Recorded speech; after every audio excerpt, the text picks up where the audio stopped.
नमस्कार दोस्तों, मैं आपका दोस्त आपका साथी डॉक्टर वी के सरकार फिर से एक और बार आप लोगों का स्वागत करता हूं मेरे यूट्यूब चैनल सरकार होम्यो चैम्बर पर।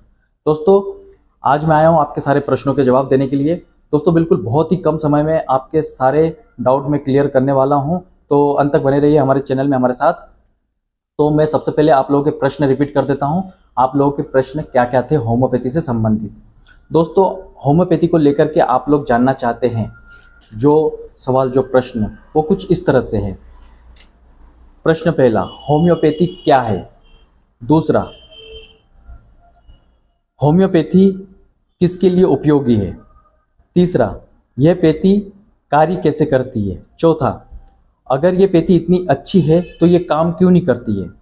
प्रश्न पांचवा, कितनी सच्चाई है इस बात में कि होम्योपैथी साइड इफेक्ट नहीं करती है और क्या वाकई में ये धीरे धीरे काम करती है? छठवा, क्या होम्योपैथी वाले एलोपैथी प्रैक्टिस कर सकते हैं? क्या कभी आपने यानी कि मैंने एलोपैथी प्रैक्टिस की है? होम्योपैथी और आयुर्वेदिक में क्या अंतर है? दुनिया में यूं कितनी पैथी है? तो लगभग 7-8 प्रश्न हैं आप लोगों के, और बिल्कुल बहुत ही कम समय में मैं आपके सारे प्रश्नों के जवाब देने वाला हूं। तो आइए शुरू करते हैं दोस्तों, लेट्स गो। तो प्रश्न पहला आपका ये था कि होम्योपैथी क्या है, क्या ये होम यानी कि घर की पैथी है? तो दोस्तों, होम्योपैथी एक पैथी है अन्य पैथी की ही तरह, और पूरे वर्ल्ड में केवल 4 ही पैथी पाई जाती है: एलोपैथी, होम्योपैथी, आयुर्वेदिक एंड यूनानी। और होम्योपैथी यानी होता है सिमिलिया सिमिलिबस क्यूरेंटर, यानी कि समान से समान की चिकित्सा। ये एक ऐसा उपचार है जिसमें इन दवाइयों का इस्तेमाल करने से स्वस्थ व्यक्ति में बीमारी के लक्षण उत्पन्न होते हैं, और बीमार व्यक्ति को यदि दिया जाए तो वो स्वस्थ हो जाता है। यह होम्योपैथी यानी कि होम यानी घरेलू उपचार की पैथी है, ऐसा बिल्कुल भी नहीं है। प्रश्न पहला था। अब दूसरा प्रश्न आपका यह था, यह पैथी किसके लिए उपयोगी है? तो होम्योपैथी हर एक ज़रूरतमंद के लिए उपयोगी है, चाहे वो अमीर हो, गरीब हो, बीमारी नहीं हो, पुरानी हो, ये सबके लिए उपयोगी है। कोई व्यक्ति विशेष, बच्चे, बूढ़े या जवान लोगों के लिए ये पैथी है, ऐसा नहीं है। ये जितना अच्छा नए बीमारियों में करती है कार्य, उतना ही पुरानी बीमारियों में।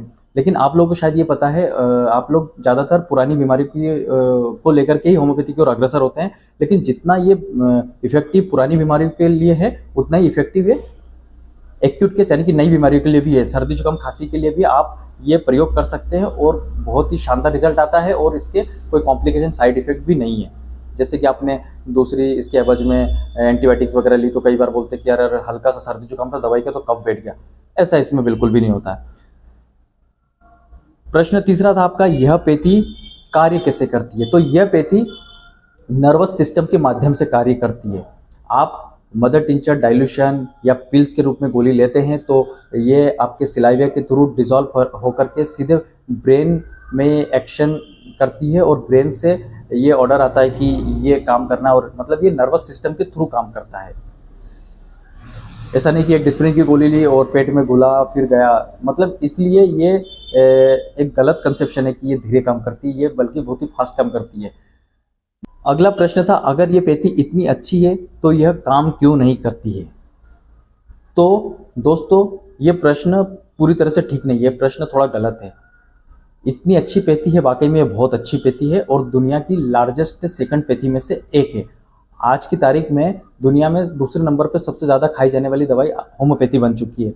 और इस प्रश्न में एक क्वेश्चन ये भी इंक्लूड है कि इतनी अच्छी पैथी है तो ये काम क्यों नहीं करती है? तो ये क्वेश्चन, काम तो 100% करती है, लेकिन लोग इसके अंदर काम नहीं करते हैं। होम्योपैथी डॉक्टर्स इसके अंदर काम ठीक से नहीं कर रहे या कर ही नहीं रहे हैं। कारण उनको ऐसा लगता है कि इसमें ज़्यादा पैसा नहीं है, एलोपैथी में ज़्यादा पैसा है, इसलिए एलोपैथी को डाइवर्ट हो जाते हैं। और या तो फिर उनको ये समझ में नहीं आती, क्योंकि ये बहुत टफ रहती है। आपको पता होना चाहिए, जर्मन में after MBBS you eligible for BHMS। ये तो हम लोग खुशकिस्मत है, होम्योपैथी हम लोग डायरेक्ट इंडिया में डायरेक्ट कर रहे हैं। तो अगला प्रश्न था आपका, कितनी सच्चाई है कि ये साइड इफेक्ट नहीं करती है और धीरे धीरे काम करती है? दोस्तों, धीरे धीरे ये काम बिल्कुल नहीं करती है, पहली चीज। ये बहुत फास्ट एक्टिंग मेडिसिन है, जो कि मैंने पहले वाले प्रश्न में भी क्लियर किया है। और ये फास्ट एक्टिंग काम तो करती है, तो मतलब कि ये क्वेश्चन गलत है कि ये धीरे धीरे काम करती है। होता ये है कि अगर आपको 1 घंटे का रास्ता तय करना है तो आने में भी 1 घंटा लगेगा।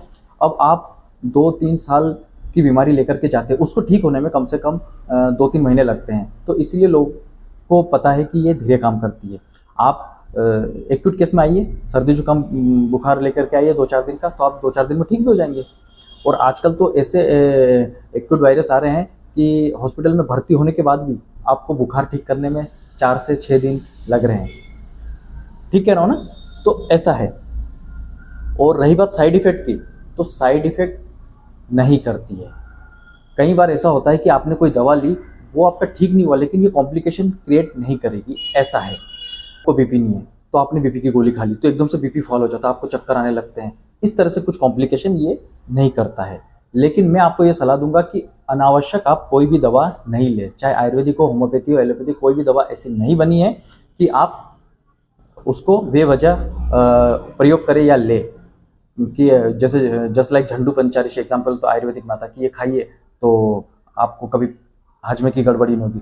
ऐसा कुछ नहीं, आजकल ये मार्केटिंग और बिजनेस बन चुका है, पर ऐसा कोई भी पैथी ऐसा पहले से लागू नहीं करता। और ये आयुर्वेदिक होम्योपैथी के नाम से इतना आगे बढ़ चुका है कि लोगों ने तरह तरह के न्यूट्रिशन निकाल दिए हैं और लोग उसको प्रयोग कर रहे हैं, जबकि लोगों को लगता है ठीक। एक्चुअली क्या है, आज 10 में से 8-9 व्यक्ति तो बीमार है, तो वो जो कंपनी प्रोडक्ट निकालती है तो कुछ देर के लिए आपको ठीक लगता है, तो ऐसा लगता है कि हाँ इफेक्टिव है, पर इस तरह की बेवजह चीज़ लेना ठीक नहीं है। बल्कि ये जो आजकल गंभीर और कैंसर संबंधित बीमारी बढ़ते हुए दिख रही है, कहीं ना कहीं ये इसके भी आसार है।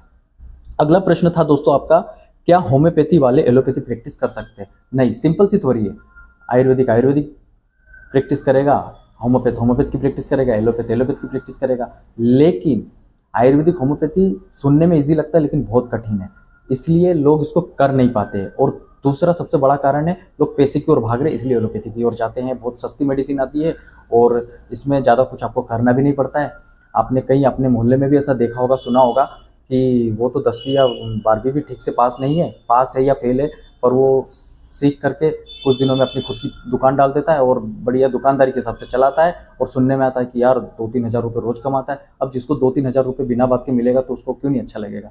लेकिन अगर आपने होम्योपैथ की डिग्री ली है, आयुर्वेद की डिग्री ली है, तो आपको इस ओर काम करना चाहिए, क्योंकि वो गलत है। सही गलत की बात मैं अगले वीडियो में बताऊंगा और उसके कितनी गलत असर पड़ रहा है लोगों के स्वास्थ्य पर, वो भी मैं बताऊंगा। लेकिन अभी इस पर बात करते हैं। तो जो है होम्योपैथी आयुर्वेदिक वालों को ये प्रैक्टिस करना चाहिए, क्योंकि ये शरीर भी एक खेत की तरह है और इससे जैविक खाद की ज़रूरत है। और आयुर्वेदिक होम्योपैथी एक जैविक खाद की तरह कार्य करता है, और इसको केमिकल से बंजर भूमि ना बनाइए। तीसरा अगला प्रश्न आपका था, क्या आपने कभी एलोपैथी प्रैक्टिस की है? तो हाँ, मैंने की है, क्योंकि हमारे सिलेबस में एक पार्ट प्रैक्टिस ऑफ मेडिसिन में एलोपैथ का भी है। वो इसलिए क्योंकि उसकी जानकारी भी होना चाहिए। आप चाहे आयुर्वेदिक हो, होम्योपैथी हो, एलोपैथी वालों को आयुर्वेदिक होम्योपैथी की जानकारी हो ना हो, लेकिन आयुर्वेदिक होम्योपैथी को कुछ हद तक एलोपैथी की जानकारी होती है और होना भी चाहिए, ताकि जो पेशेंट आया तो आपको समझ में आना चाहिए हाँ ये दवाई खा के आया तो इस वजह से तो नहीं हो रहा है। और दूसरी और भी बहुत सारे कारण हैं। और मॉडर्न पैथी की जानकारी तो होनी चाहिए, और इसीलिए सिलेबस में भी वो ऐड किया गया है। कायदे से प्रैक्टिस आप नहीं कर सकते, लेकिन उसकी जानकारी होना चाहिए। और मैंने खुद ने भी प्रैक्टिस की है, पर्सनल क्लिनिक पे भी की है और हॉस्पिटल में किया। हॉस्पिटल में आज की तारीख भी जा रहा हूँ। आजकल मार्केट में एक चीज़ ही ज़्यादा चल रही है, धर्मांतरण का। मैं मेडिसिन त्राण करा रहा हूँ ताकि लोगों का भला हो सके। और न्यू जनरेशन भी आजकल सब जो काम करते हो हॉस्पिटल में, तो मेरा तो ये मानना ही कहना है उनसे कि आप 1-2 साल और एक्स्ट्रा काम करिए और एक्सटेंड करके काम करिए वहाँ पे। अगर आपके माइंड में ये कंसेप्शन है पहले से ही कि नहीं मुझे तो एलोपैथी प्रैक्टिस करना है, तो पहली बात तो आप अपना वैल्यू मत गिराइए। आप सस्ते में काम मत करिए, महंगे से महंगा अपनी वैल्यूएशन बढ़ाइए। क्योंकि माइंड में है कि नहीं मुझे फ्यूचर में होम्योपैथी प्रैक्टिस ही करना है, तो आप डेफिनेटली काम 1-2 साल वहाँ पे एक्स्ट्रा करिए, तो आपको कंपेरिजन मिलेगा। और ये ज़माना है सिर्फ सिम्टम बेस पे काम करने का नहीं, डायग्नोस बेस पे भी काम करने का है। क्योंकि डायग्नोस करके काम करेंगे तो ही ये बदलाव आ पाएगा, और आ भी रहा है। और इसको न्यू जनरेशन, मुझे पूरा भरोसा है कि एक दिन बहुत बड़ा बदलाव लाएगा और ये लार्जेस्ट पैथी 2nd नंबर से 1st नंबर पे भी आ जाएगी। तो दोस्तों अगला प्रश्न आपका था, आयुर्वेदिक होम्योपैथी में अंतर है। जी हाँ, ये अंतर तो है। आयुर्वेदिक एक अलग ब्रांच की पेथी है और होम्योपैथी एक अलग ब्रांच की पेथी है। ये सिमिलिया सिमिलिबस कुरेंटर पे काम करती है, मियास पे काम करती है, सोरा सिक्लिक साइकोसिस के बेस पे काम करती है, और आयुर्वेदिक वात पित्त कफ पे काम करती है। और दोनों ऐसा मान सकते हैं भाई बहन है, मतलब कि दोनों जैविक खाद की तरह काम करती है। दोनों के साइड इफेक्ट नहीं है और दोनों बहुत सारे हार्मफुल नहीं है, लेकिन दोनों पेथी में डिफरेंस है ना। इसके व्हीकल भी अलग है। आप शहद में मिला करके चूरन चटनी की तरह खाते हो, और ये पिल्स के रूप में आती है, मदर टिंचर फॉर्म में आती है, इस तरह से। लेकिन हाँ, सोर्सेस कभी मिलते जुलते रहेंगे। वनस्पति दोनों में है, जैसे कि पत्थर चिट्टा एक आती है, उससे हम लोग दवाई बनाते, प्रारा ब्रावा, इसी पत्थर चिट्टा से ये लोग भी दवाई बनाते, उसका भी बॉटनिकल नाम थोड़ा डिफरेंट या सेम रहेगा, इस तरह से। और लास्ट क्वेश्चन था दोस्तों आपका कि दुनिया में कितने पेथी है। तो पूरे वर्ल्ड में केवल 4 ही पेथी है, एलोपैथी, होम्योपैथी, आयुर्वेदिक, यूनानी। ठीक है दोस्तों, तो इस तरह से मैंने आपके सारे सवालों के जवाब दे दिए। और